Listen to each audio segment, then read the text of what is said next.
Today, we're going to be doing something a little bit different. We're going to be watching 4 of the darkest videos on YouTube. Huge shout out to Nick Crawley for putting this video together.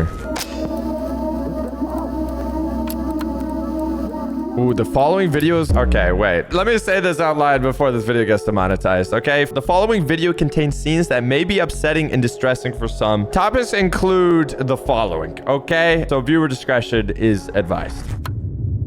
It's December 4th, 2003. I already don't like this vibe.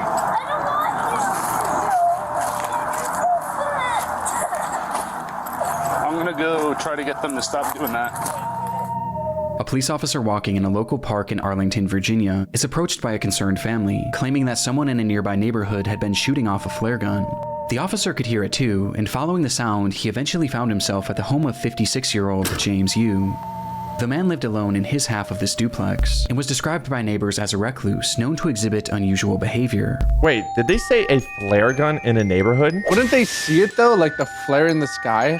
Across his social media, he made posts claiming that he was the victim of fraud at the hands of all sorts of government agencies, as he had a deep distrust of the US government as well as law enforcement, and he believed that numerous people were attempting to kill him, like his ex-wife, the FBI, and even his neighbor. What is he saying? James Rosemary and Lance Smith exact copy and examined all my network digital connections for signaling? He thinks the whole world's against him. How does this guy, who's a huge conspiracist, have like a nice house in a nice area? He must have like a good job and everything.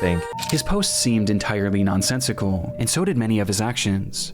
In the months prior, he had covered up all of his windows with garbage bags and aluminum foil, and he even wrapped his trees in toilet paper. And though these actions are entirely harmless, on this day, things were becoming far more troubling. Dude, I think that's already troubling if you're in a suburban neighborhood wrapping your windows with tin foil and toilet paper. At least do it with dude wipes, bro, so you can be clean, so people know you're clean. Whoa. When police arrived at his home, Yu would be seen firing his flare gun out of his window and into the air, over and over again. And despite repeated attempts to get him to stop, Arlington County Police! Stop shooting the flares! Mr. Yu! he didn't let up, shooting 41 flares in the span of just 25 minutes. 41 flares in 21 minutes. Let him shoot his flares. He's gonna run out within like 20 minutes. He didn't let up, shooting 41 flares in the span of just 25 minutes. And he did it all with no explanation. In fact, he didn't even say a single word. Understandably, police were eager to get Yu out of his home for questioning, as at this point it wasn't obvious whether or not he was a threat.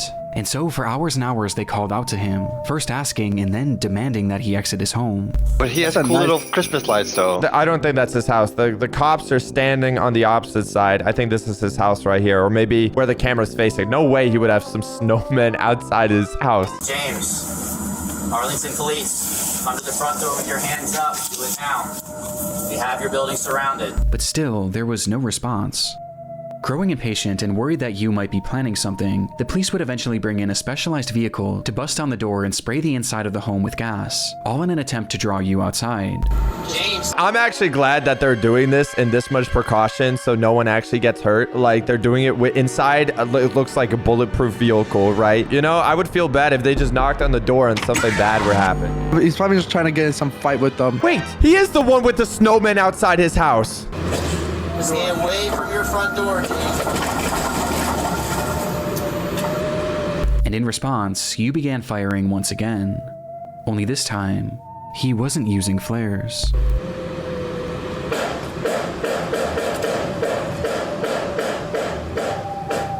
And instead, he was now yielding an actual gun. I mean, thank goodness that they went in like an armored vehicle. Yeah, right? It tickled their car. It didn't do anything.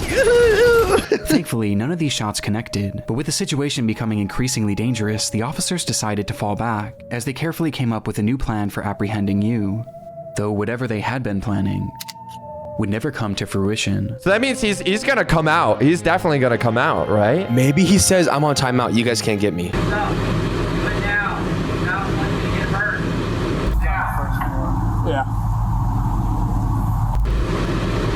Maybe he's running away.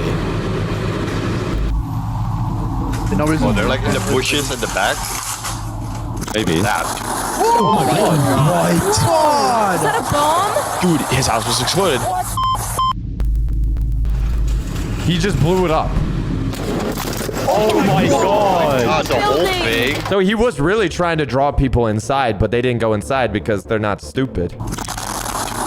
Dude, no, that's crazy. Dude, imagine you're just like a couple stories down and you just see one of the neighbor's house just combust. Dude, the poor snowman, bro. The home was gone, as a massive explosion rang out from inside the house, reducing the entire structure to rubble.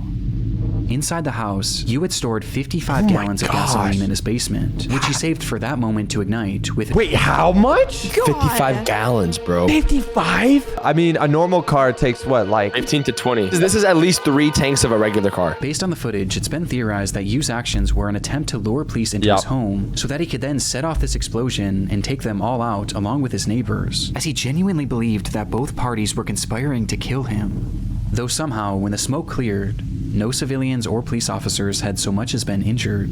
All that was found in the rubble was the remnants of a single body. It was him. Wait, let's listen. We don't know yet. It could not be him. It has to be. I mean, there's no other person, dude. Though for a moment, this wasn't the end of James Yu's story.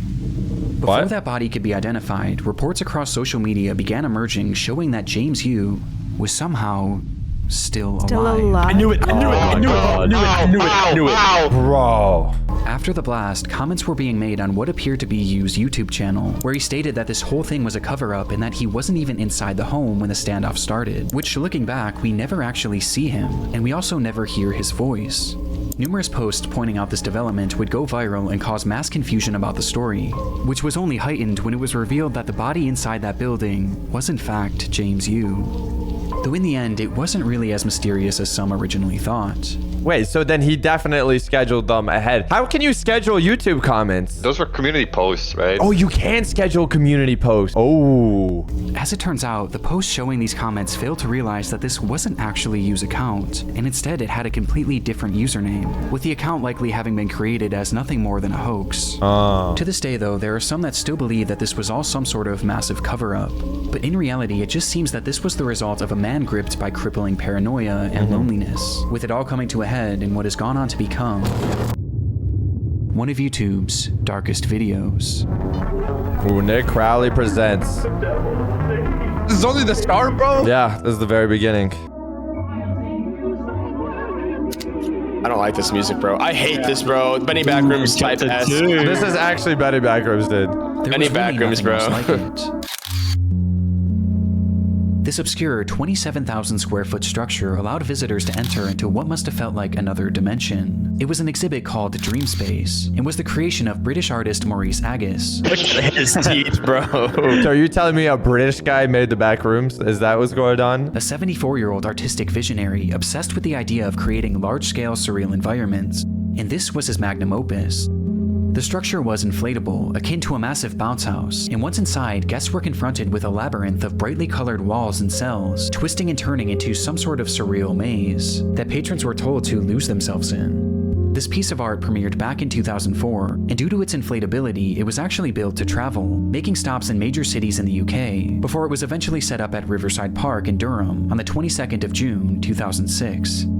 The very next day, 68-year-old Elizabeth Collings would visit the area with her husband and her daughter, as well as her 14-year-old grandson. And spotting this unusual structure in the distance, Elizabeth's grandson insisted on checking it out, excitedly taking off his shoes and running inside. He's gonna be gone. No. Elizabeth's grandson insisted on checking it out, Oh, excitedly taking off his shoes and running inside. And while the rest of the group was more apprehensive about entering, Elizabeth eventually decided to accompany him, leaving her husband and daughter on the outside, though not before turning back to them and joking that she was going in to find peace and serenity. Outside, Elizabeth's husband and daughter sat at a nearby table and enjoyed a cup of tea whilst conversing about the events of the week, only for the man to turn his head and notice that Dream Space was slightly moving, to which he excitedly said, "Oh, it's a ride, it's a ride. I wish I had gone on it." The daughter then turned her head to see the structure as it began to rise up off the ground. Wait, what? Wind, bro. You know how strong the wind has to be to also lift the people inside? The daughter then turned her head to see the structure as it began to rise up off the ground, to which she chillingly responded, "It's not a ride."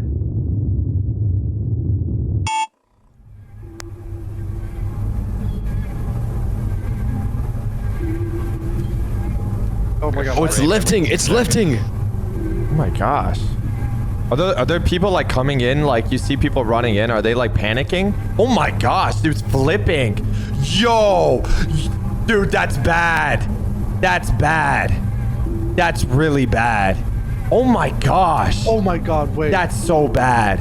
And there's people inside it there. Was it not nailed to the ground? I really, really wonder what it felt like inside. Are you just flung around like you're in a little tube? Yes, dude. What? In that moment, Dreamspace had snapped from its moorings and was blown into the air by a massive gust of wind. Agus just so happened to be standing at the entrance as it began to shift, and noticing what was happening, he grabbed on as he desperately tried to hold down his entire life's work, though clearly this was of no use. And after being lifted in the air, his grip failed, sending him falling back to the ground below, where he lay staring up at his creation that was now flying 30 feet above him.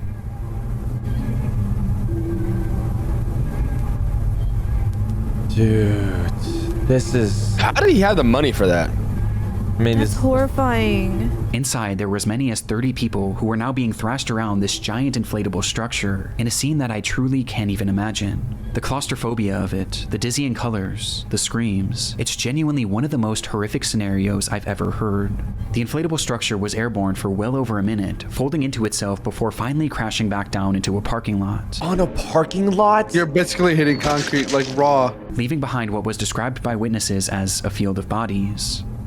Worst of all, the majority of those in attendance were families with small children, with one 7-year-old girl recounting her experience saying, "It was very scary and people were screaming. I saw a lady clinging on and then falling out, and then she was lying on her back with people around her. I think she died." This lady was most likely 68-year-old Elizabeth Collings, who had been ejected from the structure when it was in the air, with her injuries being catastrophic and unsurvivable. I'm never leaving my house, bro. If I learn anything from these scary videos, I just need to stay in my house and play video games all day. Of all the others now sprawled throughout this field of grass, most were left injured, but thankfully not in serious condition, though this wasn't the case for 38-year-old Claire Fromage, who had been inside during the accident with her 2 children, and despite her kids surviving, she was sadly not so lucky, with Claire and Elizabeth being the sole fatalities of the incident.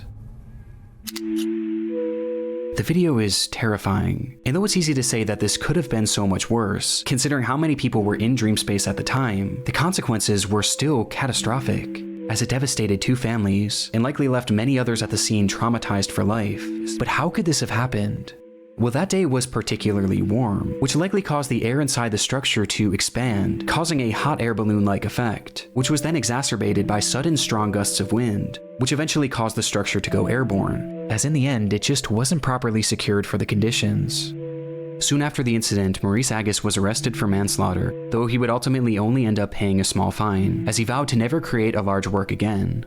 Just a few years later in 2009, Maurice Agus would pass away, with his legacy forever being defined by this devastating footage. I think we're missing the overarching point. This art piece sucked, bro. Happy birthday to you. Happy birthday to you. Happy birthday, Serena. On October 2nd, 2006, police entered the home of 31-year-old Elaine Campione, where inside they found the woman speaking incoherently. Next to her was a VHS camera, depicting a series of disturbing events that had transpired within the home over the previous months and days, with the footage eventually finding its way onto YouTube. Hi, Serena. It's August 8th, 2006. Happy birthday to you. Happy birthday to you. The tape starts with Elaine pointing her new camera at her daughter Serena. It was her 3rd birthday, and to celebrate, Elaine had left a brand new bike in the living room. I have thousands of tapes just like this in my entire childhood. My dad recorded my entire childhood since I was 0, dude. These tapes just have like a certain feeling to them, like all these videos and stuff. Yeah, it captures the moment perfectly. Like, it captures what it felt like.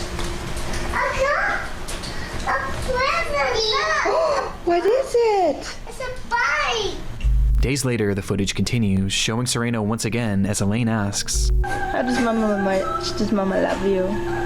This much. Oh, I love you more than that. How much does your Mama love you? Elaine then shows her other daughter Sophia, who was just a baby, before turning the camera on herself and showing the kids how the device worked. Hi. See how the camcorder works? Yeah, it's a virus. Look. Hi. Is that mommy? Hi. Dude, what happened? This seems so good. I mean, this seems like a good mom, good loving daughters, bro. Oh my god, please. So far, the footage seems like nothing more than your standard family home videotape and appears completely wholesome. Though with the next recording, the tone begins to shift and things start to become slightly concerning. This is a deplorable, horrible, messy, filthy apartment that supposedly my 2 children and I live in, and it's just a horrible, horrible mess. Yeah. What? I think Diego Campione is totally in the wrong, and I hope he burns in hell for all his sins. Whoa. Is this the husband? Did she just say to tell her own husband to burn in hell? What did he do? As Elaine shows the camera her home, she begins joking about how they are living in deplorable conditions, before randomly calling out 2 men who she says she hopes burn in hell, all while her children are in the same room. She starts to grow more and more agitated. All I wanted to do was take care of my 2 little girls and live happily ever after the 3 years of physical, emotional, and mental abuse that I endured tremendously by Leonardo Campione, and in the past year from Anna and Diego Campione, the mental and emotional abuse. Supposedly mentally abused for 3 years, and for another year, there was someone else? Outright saying that she was abused by a man named Leonard Campione, who happened to be her ex-husband and the father of these children. And she goes on from there, with each moment clearly making the kids more and more anxious. I want justice to my family for what they have all done to us. I cried out for help. They should have charged him for the assaults he did to me. Eventually causing Elaine to snap out of it and stop the camera. And my poor 3-year-old, I did everything to protect. And what are you saying, Sophia? What do you want? The video then skips forward once more, with this footage being taken just days before the police were called, showing Serena coloring on the floor as Elaine asks, Who loves ya? Mommy. Who loves you the most? That much? Oh, I think I love you more than that. The scene that unfolds next was recorded on that very same night, just hours later.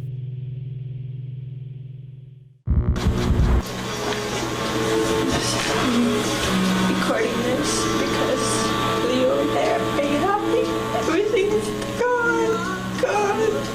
You wouldn't give peace. You wouldn't tell the truth. You didn't care about our babies. You didn't care about me. You care about yourself. All you did was hurt us. In the video, Elaine states that everything is gone, as she speaks to Leo directly, accusing him of having ruined their lives with his constant abuse. You are truly the devil.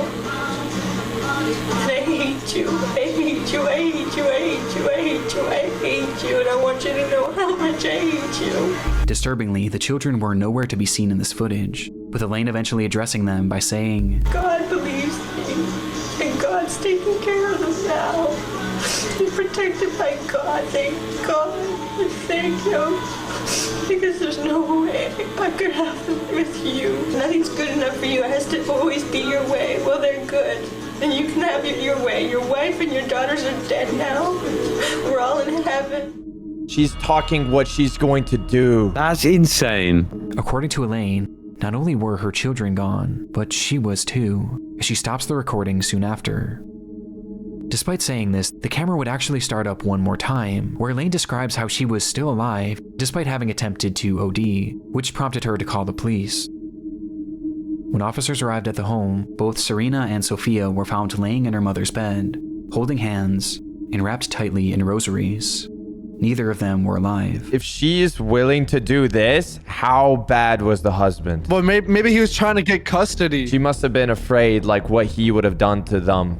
2 nights prior and directly before filming this message, Elaine had brought them both into the bathroom as it was time for their nightly baths. And once in the tub, she told them to play a game, one where they would place their heads beneath the water and blow out bubbles. When they did this, Elaine held their heads down, and she didn't let go until she was certain they were gone. And your own kids. Dude, those poor babies, man. This footage is some of the most disturbing that I've ever seen, as we get a glimpse into Elaine's descent into madness in the moments directly before she stole her children's lives. But all of this leaves one obvious question. Why? Well, it was noted during her investigation that the abuse she alleged from her ex-husband Leo seemed to be very real and well documented over the years, leading to Leo not being able to see his children for over a year, with this causing the two to separate, which is when Elaine's mind began to deteriorate.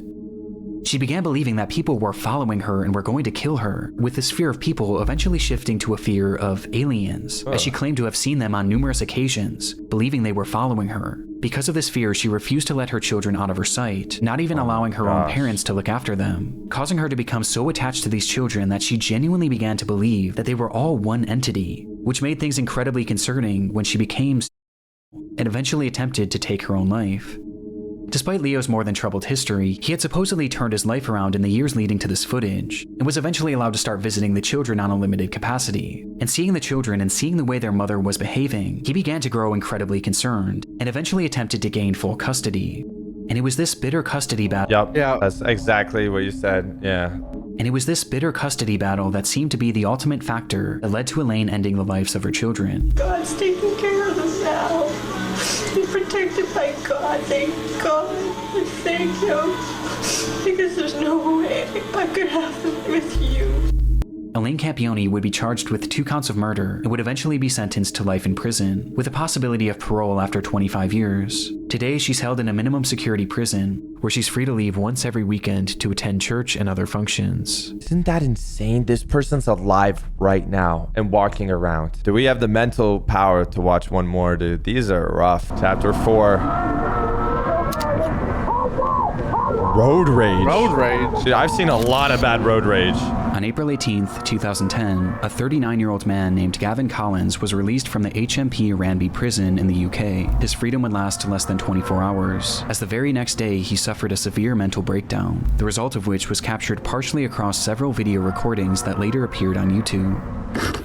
This is the story of his rampage. I know this story. Yes, I do. This is pretty recent. This is 2010. It began at approximately 9 a.m. in the city of Nottinghamshire when Gavin left his home. As he walked down the sidewalk, those in the area reported him acting strangely, muttering to himself that he was Jesus and that he was invincible. Without warning, he then turned his attention to a random home, which he forcefully entered, stole a man's car keys, and took his vehicle, taking off with no apparent destination. Inside the car, the owner just so happened to have 2 cameras, one being a standard dash cam and the other facing inside the vehicle, giving us a look at Gavin and his apparent mental state. That is not a sane person. That is crazy how quick he was going, you'll see. Giving us a look at Gavin and his apparent mental state. This was a baby at one time, bro. Isn't that crazy? This is me. Jesus Christ! I'll show you how good a eyesight I've got. Hey, I don't need this. Come on, let's go, bro. So, get rid of all the coppers. Let's go. Let's go. Just at a glance, it's obvious that Gavin is completely unhinged. There's nothing going on behind those eyes, bro. There's no going back from this. There's no like therapy, nothing that could fix this. Honestly, an average British bloke. Just at a glance, it's obvious that Gavin is completely unhinged. For some reason, he was utterly filled with rage, ripping off the rearview mirror and yelling obscenities and incomprehensible threats at no one in particular. I'm enraged. I'm Jesus. I'm descendant of God. And you lock me up. Watch this. You.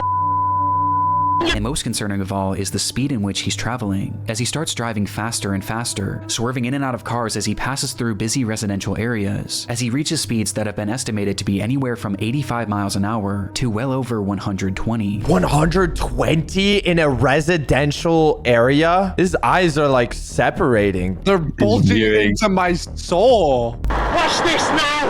I'm getting stronger and stronger by the second. How is he controlling it so well? I don't know. That's genuinely impressive, the fact that he's doing that 120 dodging. But somehow, despite countless close calls, every time he avoids collision. At least for the time being.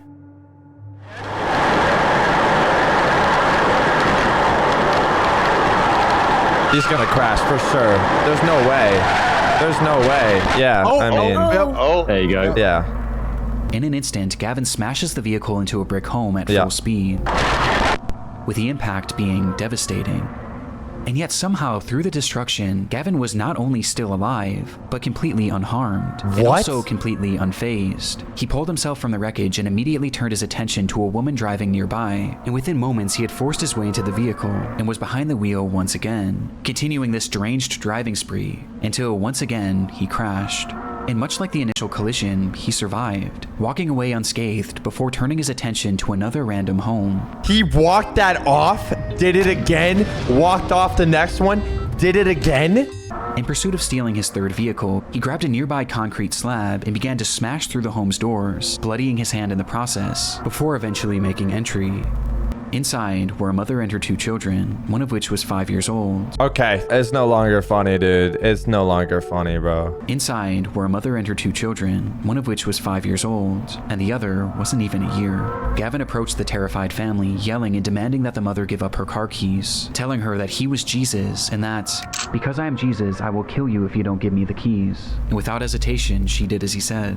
Yeah, I Gavin mean... then went to each member of the family, and with his injured hand, he drew crosses on their forehead, out of his own blood, before taking off with his third stolen car. That would traumatize your family forever. How do you even recover something like that? Like, just mentally, just experiencing that.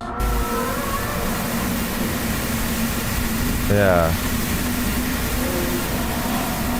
Oh, the police are here. Once again, Gavin was driving manically, though this time he was even more reckless, crashing into a brick wall and then a cop car. Oh my god. Before setting his sights on a pedestrian. While speeding through a neighborhood, Gavin would see a man standing innocently near a bus stop, and for whatever reason, the sight of this man enraged him, causing Gavin to slam on the brakes and reverse the vehicle, stepping on the gas as hard as he could, and crashing directly into him, leaving him lying there with devastating injuries. Gavin quickly exited the vehicle and found the man lying motionless on the ground, prompting him to shout, "I've killed him. I've killed the devil." Minutes later, Gavin would crash yet another car into yet another home, though this time the police weren't far behind. Yeah, how's the police not onto him now? Yeah. Oh, I mean... Wait, it has a dash cam too. Oh, it's the police camera. No, this... Oh, this is the police, right? Oh, it's police. Yeah.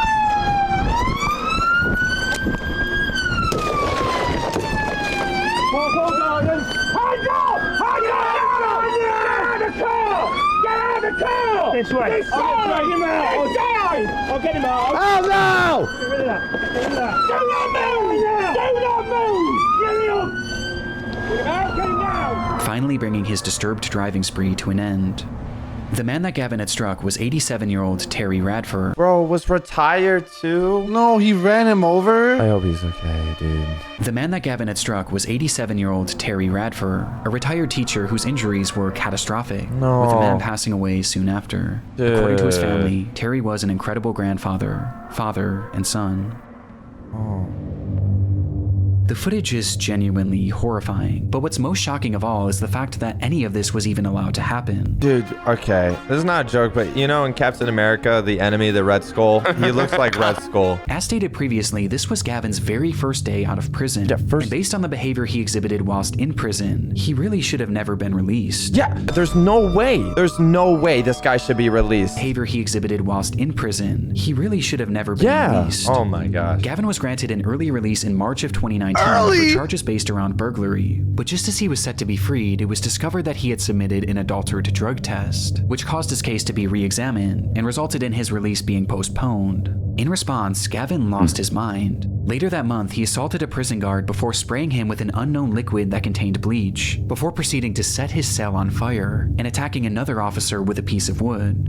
Due to his actions, Gavin was placed into an isolated cell, where less than a week later, he started yet another fire. So let me get this straight. We're listening to all of this, and then they decided to release this person? Are you insane? Due to his actions, Gavin was placed into an isolated cell, where less than a week later, he started yet another fire. And when an officer entered his cell to put it out, Gavin struck them in the head and pulled out a plastic knife, threatening to slash him, stating that it would be a thrill to kill him.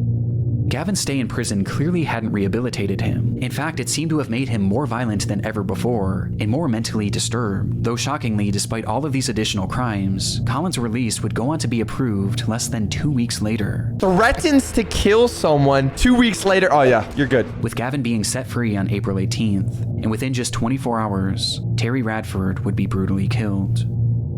Gavin was sentenced to 21 years in prison, and during his trial, it was revealed that no drugs were found in his system. No drugs? This person is just mentally insane. This person is mentally insane, dude. And instead, this all seemed to be the result of some sort of psychotic episode that just so happened to be captured on camera. in one of YouTube's darkest videos. How is that 21 years? That's life. Okay, well, subscribe to Nick Crawley for putting that all together. But if you enjoyed our disgust and for some reason you want to watch more videos like that, you crazy people, hit that subscribe button.